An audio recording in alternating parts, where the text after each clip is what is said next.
La première question, c'était quoi? À quel moment? À quel moment est-ce qu'on doit mettre Bon, moi, personnellement, je pense pas. Ça dépend de toi. Regarde, tu peux décider de créer un produit, de le mettre en avant d'associer ton image. Ou alors, tu peux décider de construire ton image et de mettre le produit en avant. Tu comprends? Par exemple, je prends un exemple. Si je prends moi, par exemple, c'est quoi? Je travaille d'abord mon image, je travaille mon image, je travaille mon image. Après, maintenant, je sors avec des formations derrière. Je ne sais pas si tu comprends. Je raccole les formations à mon image. Ce n'est pas mes formations que je vends. C'est moi que je suis en train de vendre. Tu comprends? C'est la même chose avec Steve Jobs. Si je prends le cas de Steve Jobs, qu'est-ce qu'il fait? Il crée la marque et il racole son image à ça. Tu comprends? Maintenant, ce qui se passe en fait, c'est quoi? Je ne veux pas que tu aies des blocus, que tu aies des trucs qui calent ici là, qu'on va me empoisonner, on va faire ceci, on va faire cela. Le simple fait de te présenter devant une caméra et de présenter un produit, ça crédibilise la chose. Ça crédibilise la chose. Vous allez vous cacher jusqu'à quand? Vous allez vous cacher jusqu'à quand? Un moment, on va demander que le produit là, c'est qui? Qui fait ça? Quand un moment, vous allez avoir besoin des investisseurs, vous allez faire comment? On va mettre le masque sur toi. Tu dois te présenter. Et il faut comprendre que ça crée plus d'influence. Par exemple, quand moi je suis en ligne, quand je sors là-bas, quand quelqu'un me voit, tu sens qu'il a peur. Il se dit, mais attends, c'est Franck Lobosé que je vois ici, là et tout. Parce que je suis en train de construire une image. Tu comprends? Il n'y a pas vraiment de moment clé. C'est à toi de voir. Soit tu décides de créer ton produit et de mettre ton image, ou soit tu mets d'abord ton image en avant, tu le construis, tu crées ce que tu veux créer et puis tu mets ton produit. La deuxième question, c'était? C'est bon alors. D'accord. Une autre question? Est-ce qu'il y a une autre question concernant? Oui, vas-y. Bonjour. Bonjour. S'il vous plaît, comment en fonction d'un produit spécifique ou service, on peut construire une image, c'est-à-dire construire une image adaptée à un produit ou un service spécifique? Quelles sont les valeurs du produit d'abord? Les valeurs de l'entreprise en elle-même. Ok. On va dire quoi? L'innovation et l'excellence. Regarde, quand on veut créer une image forte, la première chose qui entre en jeu, c'est les valeurs. Même en matière de communication, quand on décide de communiquer, comment est-ce qu'on communique? Si quelqu'un, par exemple, vient me voir maintenant, il dit qu'il veut faire un placement de produit dans mes vidéos et que le produit n'est pas made in Cameroun, je ne peux pas prendre. Parce que moi, qu'est-ce que je prône? Je prône le made in Cameroun. Je prône la culture camerounaise. Ça veut dire que si on me voit un produit chinois, ça détruit complètement les valeurs que j'ai produites. Tu vois? Donc, d'abord, ce sont à partir de tes valeurs que tu décides de mettre une communication sur ton produit. Et de cette communication va découler automatiquement une image. Maintenant, cette image-là, comment est-ce qu'elle sera? C'est ce que j'ai parlé tout à l'heure des tons. Les tons, c'est quoi? Est-ce que c'est une marque de luxe? Tu veux te positionner comment? Tu veux toucher quelle classe, par exemple? Et à fonction de ce ton-là, tu vas établir maintenant une bonne image. Tu vois un peu? Donc, ça repart ici. C'est d'abord ici. Voici le pilier même d'une entreprise. C'est par là que tout vient, en fait. Même la gestion financière, tout ça, c'est ici que ça vient. Les valeurs. Quelles sont vos valeurs? Pour créer les entreprises, il n'y a même pas de slogan. On ne connaît même pas. Rien. Il n'y a même pas de comment on appelle ça? De devise. Rien. Chacun vient au travail. Ok, tout le monde vient au travail. Il n'y a même pas de règlement intérieur. Rien.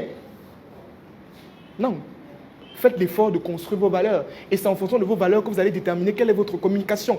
Et en fonction de la communication, vous allez déterminer quel est le type d'image que je veux racoler. Par exemple, Tanguy. Quand Tanguy prend Coco Emilia, c'est pourquoi? C'est parce que Coco Emilia vient d'accoucher.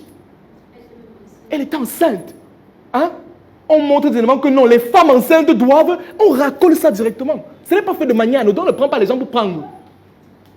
Bon, il y a MTN qui fait c'est MTN qui mélange tout le monde. MTN c'est quoi? MTN, moi j'ai compris que MTN c'est plus l'audience. Les gars sont plus dans l'audience, vraiment dans l'audience. Ils veulent toucher l'audience. Quand tu as déjà plus de 500 000 abonnés, les gars sont avec toi. Ce n'est pas le jeu. Donc c'est un peu ça. Trouve tes valeurs. Première chose, c'est d'abord ça. À partir des valeurs, tu dois comprendre maintenant comment communiquer. Et tu sauras même le genre de personnes que tu peux prendre comme, je sais pas, on appelle ça quoi, c'est les égéries, les machins, les gens qui sont racolés à ta marque. C'est comme ça. On ne prend pas n'importe qui. Tu vois, quand on te prend par exemple un Cristiano Ronaldo pour le shampoing, hein? Il entretient ses cheveux. Tu vois, quand il est en train de jouer, on va mettre une publicité, on va voir comment ses cheveux sont en train de bouger, on va dire Cristiano Ronaldo. Tu vois, tout ça c'est racolé, on ne le fait rien pour rien. C'est bon? Question.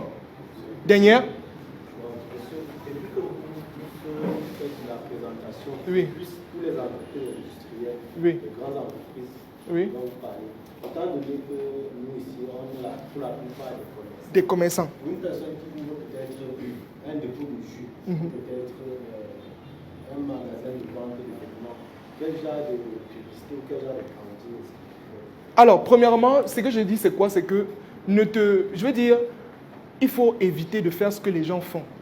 Regarde ce que les gens font et demande-toi qu'est-ce que j'améliore dessus. Je ne vous demande pas, ça ce que j'ai montré, ce sont les moments, comme tu as dit, ce sont des trucs industriels. C'est plus dépassé et tout et tout. Mais à votre niveau, comment est-ce que tu peux rendre ton dépôt de boisson plus beau? Comment est-ce que tu peux le rendre plus beau? C'est de là en fait que ça part. Comment est-ce que tu ornes ton machin? Moi j'ai par exemple un stand de shawarma ici à Bonamoussadi. Ça veut dire la manière dont nous on a brandé ça. En fait quand quelqu'un vient, il est attiré par ça.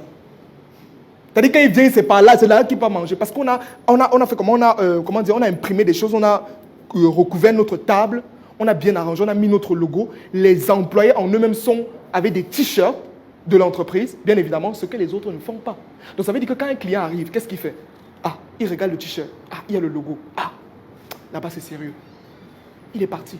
Donc à ton niveau, ne cherche pas à faire l'étude du neuro. On peut utiliser le neuromarketing dans les petites entreprises. Mais vas-y vraiment avec des petites actions.